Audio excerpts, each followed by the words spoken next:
আমাদের Tripura TET two সিলেবাসে Bangla গ্রামারে mainly অনেকেই বলে যে বাংলা গ্রামার কঠিন, বলতে অনেক বড় সিলেবাস, তো তার জন্য অনেকেই বলে থাকে।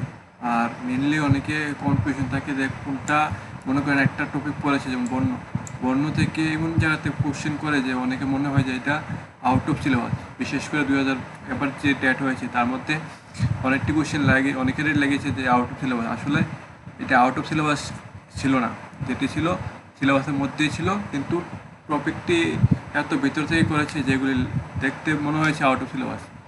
যেমন আমি বলছি, যেমন এখানে শব্দভাণ্ডার দেখেন, বাংলা শব্দভাণ্ডার, ঠিক আছে, শব্দভাণ্ডার এখানে লিখে দিয়েছে তৎসম শব্দ, তদ্ভব শব্দ, দেশি শব্দ, বিদেশি শব্দ, কিন্তু এখানে একটা নাই, অর্থ তৎসম শব্দটা নাই, ঠিক আছে নি।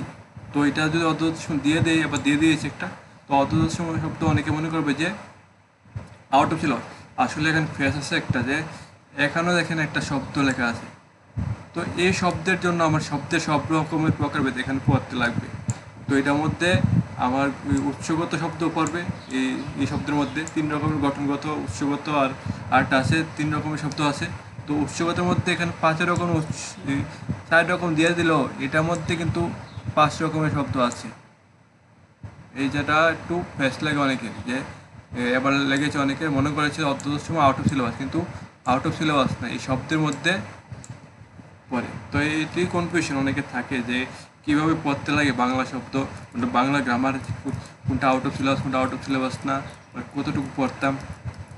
তো আমি যতটুকু পড়েছি সেটা বলছি। যেমন মেনলি পড়তে লাগবে বর্ণ, সরু সরা, ক খ, স্বরবর্ণ, ব্যঞ্জন বর্ণ, সব রকমের বর্ণ পড়তে লাগবে। বর্ণে কী কী প্রকারভেদ আছে, স্বরবর্ণে কী কী প্রকারভেদ, সব রকমের ব্যঞ্জন বর্ণে কী কী প্রকারভেদ তা পড়তে লাগবে। সব রকমের অক্ষর পড়তে লাগবে। শব্দের সব রকম প্রকারভেদ, 3 রকম প্রকারভেদ আছে, 3 রকম প্রকারভেদ পড়তে লাগবে। এটা দেখলে হবে না, শব্দভাণ্ডার আলাদা জিনিস, কিন্তু এখন শব্দের প্রকারভেদের ভিতরেও শব্দভাণ্ডার দিয়ে দিতে পারে। অর্থসমূহ শব্দ পড়তে লাগবে, অর্থ তৎসমূহটাও পড়তে লাগবে এই শব্দের জন্য, ঠিক আছে। এরপরে কী আছে আমাদের পদ, পদ কত রকম, কী কী, সব রকম পদ, সব রকম বাক্য, গঠনগত, উৎসগত বাক্য, শব্দ অর্থগত, তারপরে বিভক্তি 7 রকম, 6 রকম বিভক্তি, 7 রকম উপসর্গ, তারপরে অনুসর্গ, এগুলি সবগুলি পড়তে লাগবে। বিভক্তি কত রকমের, 6 রকমের মনে হয়, উপসর্গ, উপসর্গ, অনুসর্গ সবগুলো পড়তে লাগবে। উপসর্গে কী কী উপসর্গ আছে সবগুলিকে মুখস্থ করতে লাগবে, সংস্কৃত, বিদেশি, বাংলা, ঠিক আছে। তো এটি মেনলি মানে সব এখন যা যা লিখেছে সবগুলি, সবটি প্রকারভেদ উদাহরণ সহ শিখতে লাগবে মেনলি, এটা খুব ইম্পর্টেন্ট। এর থেকে মনে করেন আপনি 2-3 নম্বর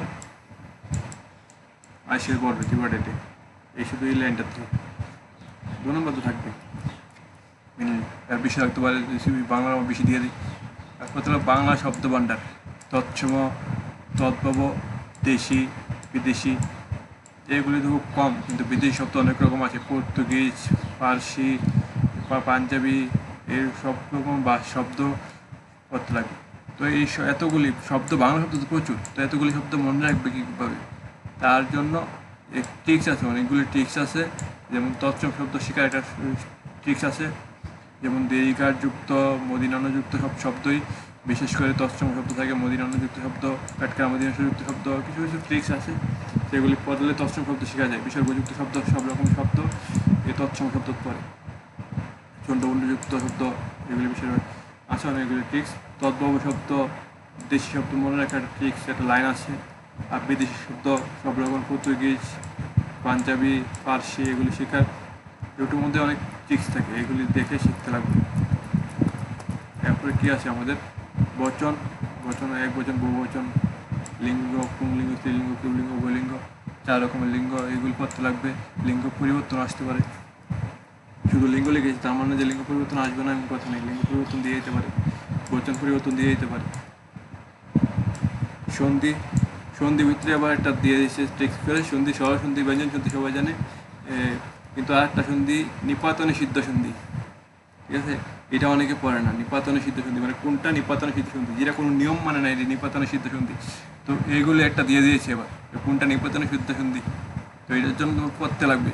নিপাতনে সিদ্ধ সন্ধি যতটি আছে সবগুলোই সন্ধি পর্যন্ত পড়তে লাগবে, কীভাবে সন্ধি প্লাস দিয়ে মিডলে কীভাবে সন্ধি করতে লাগে, নিপাত সিদ্ধ সন্ধি, যেগুলি কোনো নিয়ম মানে না। প্রত্যেক প্রকারের সমাস করতে লাগবে, সমাসের ট্রিক্সগুলি করতে লাগবে, কীভাবে কোনটা কী সমাস দেখলে বোঝা যায়। পথ পরিবর্তন করতে লাগবে, পথ পরিবর্তন কীভাবে হয়, বিশেষ্য থাকলে বিশেষণ, আর বিশেষণ থাকলে বিশেষ্য। বিশেষ্য থাকলে নাম, পদ থাকলে বিশেষণ গুণে বোঝায়, আর গুণ থাকলে গুণটার পরিবর্তন করে নামের নিতে লাগে, বিশেষ্যতে নিতে লাগে। বাকিগুলির পরিবর্তন হয় না, শুধু বিশেষ্য থেকে বিশেষণ, বিশেষণ থেকে বিশেষ্য, এই দুইটার পরিবর্তন হয়। বাচ্চারা একটু সবার ফ্যাস লাগে, বাচ্চারা পড়তে লাগবে ভালোভাবে, বাচ্চা কীভাবে পরিবর্তন। এবং এটা তো সবচেয়ে সোজা চ্যাপ্টার পাঠ, কারক বিভক্তি। কই রকম কারক আছে, কোনটা দেখলে কি কারক, কোনটা কি বিভক্তি, এই বিভক্তি পকের বারটা এখান থেকে করতে লাগবে, এই বিভক্তি এখানেও আছে বিভক্তি, পকের করতে লাগবে। আর এটা তো আনলিমিটেড, বিপরীত শব্দ, সমর্থ শব্দ, এটা তুমি 1000টা পড়লেও কমানো আসবে নি, সন্দেহ থাকে। এটা এমন জিনিস। তো মানুষের অঙ্গ, পশু পাখি অঙ্গ, গাছপালা, নদী পাহাড়ে, সূর্য, চাঁদ, দেবতা, এসব নিয়ে কয়েকটা পড়ে রাখলে।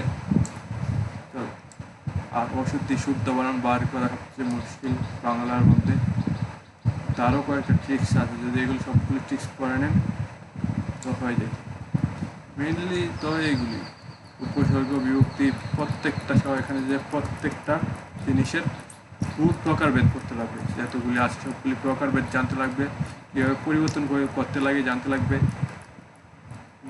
এগুলি কীভাবে কারক বের করতে লাগে, কীভাবে সন্ধি বের করতে লাগে, কীভাবে সমাজ বের করতে লাগে, কীভাবে বাচ্য বের করতে লাগে, কোনটা কী বাচ্য, কোনটা কোন পদ বের করতে লাগে, কোনটা শুদ্ধ কোনটা অশুদ্ধ, এটি কোনটা সমার্থক শব্দ, কোনটা বিপরীত শব্দ, কোনটা কোন শব্দ বান্টার পরে, কোনটা কী বর্ণ, কোনটা কী অক্ষর, কোনটা কী শব্দ, কোনটা কী পদ, কোনটা কোন বাক্য, কোনটা বিভক্তি, কোনটা উপসর্গ, কোনটা অনুসর্গ,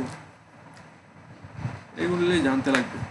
আউট অফ সিলেবাস বাংলা সাহিত্যে আসে না, কিন্তু বাংলা গ্রামার আসে না, বাংলা সাহিত্য আসে না, বাংলা গ্রামার আসে না, কিন্তু বাংলা গ্রামার আসে না, কিন্তু বাংলা গ্রামার বই এক একটা এক এক রকম লেখা। তো আমার কোন বইটা পড়লে ভালো হয়, এটা 1-2টা কোশ্চেন এক এক বই এক এক রকম লেখা থাকে, এগুলো একটু ফ্যাস লেগে যায়। তো তার জন্য ডিটেলসে ভালোভাবে পড়তে লাগবে। সুনীতি কুমারের বই আছে, বাংলা গ্রামারের বই, ইউটিউবের মধ্যে বাংলাদেশের চ্যানেলগুলি আছে, প্র্যাকটিস লাগবে মেনলি গ্রামার। তো এইগুলোই করেন, দেখেন, আর হয়ে যাবে টেট। কিছুদিন এই 6 মাস তো চলে গেল, আর 6 মাস হঠাৎ করে দিয়ে দেবে নোটিফিকেশান যে কোনো টাইমে। বেস্ট।